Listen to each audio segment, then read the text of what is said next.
ಜನುಮವೇ ಆಹ ದೊರಕಿದೆ ರುಚಿ ಸವಿಯಲು.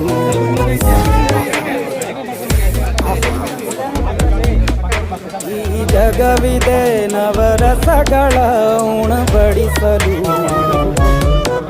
ಬಿಸಿ ಬಿಸಿ ಇದೆ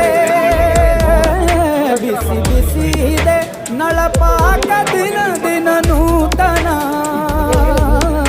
ಈ ಬಿಸಿಯುವಾರುವ ಮೊದಲೇ ಎಲ್ಲರ ಜೊತೆಯ ಮೆಲ್ಲುವ ಕಲೆಯ ಜೀವನ ಜನುಮವೇ ಈ ಜನುಮವೇ ಆಹ ದೊರಕಿದೆ ರುಚಿ ಸವಿಯಲು. ಈ ಜನುಮವೇ ಆಹ ದೊರಕಿದೆ ರುಚಿ ಸವಿಯಲು.